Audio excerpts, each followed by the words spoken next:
Hello there, ladies and gentlemen. Moletrap here, coming at you with another StarCraft 2 commentary, and this is a best of 5 series between none other than, this is not actually Liquid Red.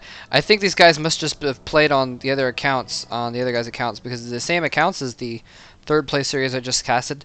But this is Top, oGsTOP versus oGsMC, and like I said in the other cast, these guys part of the same clan, so they're in the same house, and so Rhett also in the same house. They might have just, said, all right, well, we're already signed on to, oh, that's probably what it was. Is this probably they needed Europe accounts? That's probably what it was, because I believe this is a Europe-hosted tournament. So that would make sense. So that's why they're just using Rhett's European account for Top to play on. Is what I imagine happened here. Look at all the observers. Anyway, so we got a bunch of cool players up in here too, observing. Brad OK, or Braddock, Jinro also observing. Anyway, so this is going to be an exciting series. This is the finals. This is the absolute finals of the Invitational tournament. And I am really looking forward to seeing these games because we just saw oGsMC rock the house in GSL 3. I mean, he owned the crap out of everyone. Just picked apart Jinro, who looked very, very, very strong. Owned Rain, who got to the top by all accounts by some. Well, I mean, he played really well, but everyone knew that he was going to get owned by MC. But say it was basically, this is a Protoss player that laughs, just toys with the top Terran players in the world, and this guy just owns the crap out of them. So I'm curious to see what Top can do. Top is a Code S player, GSL Code S player, so he's definitely one of the top players as well. He hasn't gotten too far in any of the tournaments thus far. I know I almost called him Rhett.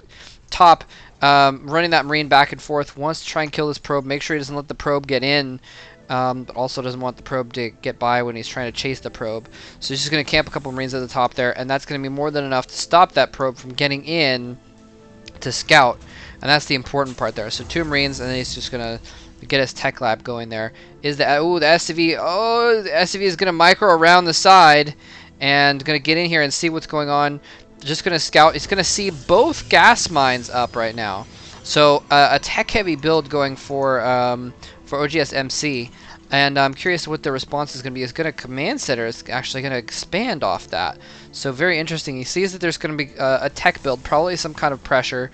Probably going to go for some kind of robotech pretty quick here. I don't know, but we did see Hongen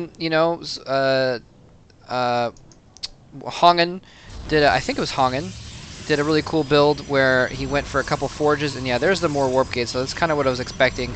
Is he going to go 4 gateways? He chases that probe out, kills the probe off with a stalker, and then immediately puts down 3 extra gateways, so he's going to go for a big fat warp gate rush.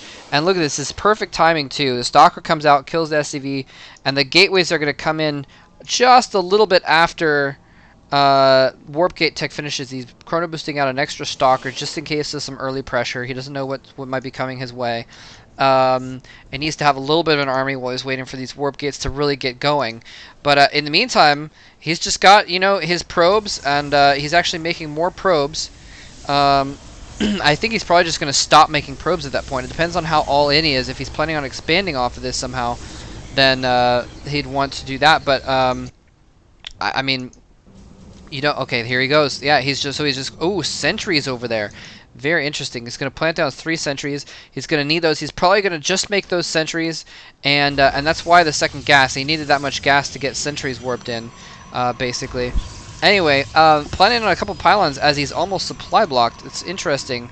Is that pylon going to come in time? It's going to come in right after these warp gates finish, and now the warp gates finish up. He can plant more down, but he doesn't have the supply for it.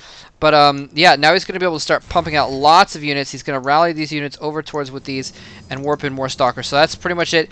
Those 4 sentries are all he's going to get, and now it's going to be all stalkers from this point. Just massive attack here. Lots of stalkers, a single zealot, and this is a perfect timing the orbital command is going to come over here and try to land. He's going to try and pick it off, though. It's going to have to run back to the high ground. Concussive shells are upgraded. A couple okay force fields. Actually, not the best force fields. He only keeps 3 Marines out in the back. Everything else is getting their shots off. Guardian Shield doing a lot of an effect as well. He's got these... the sentry's still alive. They've used up their force fields, so they're pretty much useless now. Stalker's coming in here as well.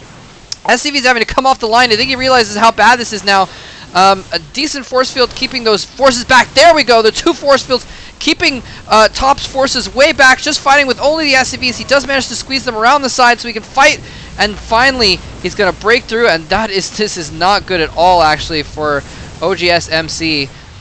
Especially, oh man, the Zealot's kind of in the back, and now he kills off that 1 Stalker. He's just going to be able to kite those Zealots and just go crazy like that. Now, here's the thing: is what he's probably going to do is want to.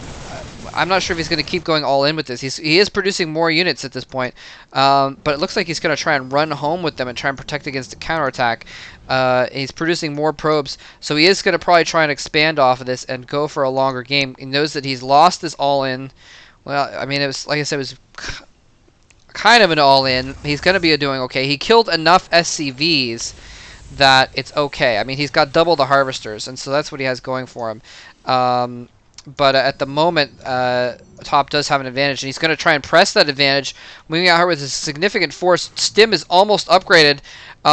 He's going to basically only get 1 Stim, though, because some of those Marines are badly damaged. So I'm curious to see what he's going to do. And he's actually not expanding. He's producing more probes, but he's not expanding. He's just producing more units. He's going to try and go in for another attack, and we may see a base trade here. Comsec goes off. He sees there's no expansion. He hasn't stimmed yet, but oh man, both players are going to have to be attacking each other. He's going to have to run the orbital command away. He might lose the orbital command. He's got very, very few SCVs right now, and neither player has anything to stop the other. Look at this, picks off all the pylons, no more warp gates. It is just exactly the armies that they have right now. He hasn't stimmed yet, so he still has that stim going on. And look at this, he's trying to run around SCVs. I think Top is going to take this game. He's battling with SCVs and Marauders and Marines as well, and he's going to float his orbital command out as well. And after he doesn't have any more money, after he produces his last round of units, he can actually float his racks out as well. And with that, actually, somehow... MC actually has a lot more units after that than I expected. Coming with the probes to fight. He doesn't even... Oh, he has 385 minerals. Oh, that is harsh. 385 minerals. If he had had 400, he could have planted down a Nexus in his main and try to mine after that. Not quite enough minerals. He's just going to have to make pylons and protect those pylons and try and win off that. And he does not have much of an army left at all. Floating those racks over there, and now... Top can pretty much just hold this expansion, or he knows the counterattack's coming. He needs to get to that ramp right now. I'm not sure why he's bothering with those assimilators right now. I guess maybe he wants to get out some Marauders, but yeah, here's the final attack, and the barracks land, completely eliminating the effect of any of those Zealots and probes as they come in. So I think this is pretty much Top's game. He's going to take game 1 of this best of 5 series, and he does have enough gas for even a tech lab, actually. And here comes the final attack, running up that ramp. Barracks in the way, falls back, but where are you going to fall back to, buddy? There's nothing you can do. I'm not sure why he didn't try and at least go for the attack, because there's nothing he can do right now. Yeah, I mean, you just got to do what you can. So anyway, so oGsTOP is going to take game 1. oGsMC actually they kind of traded bases. Taking oGsMC's main base in order to win the game, and of course he had this one on the side too. So very spectacular little game there, and I don't think Top expected MC to continue attacking. I think he expected him to expand or something like that. It looks like he couldn't make up his mind which. Anyways, that was game 1. I hope you guys enjoyed it. Let's move on to game 2.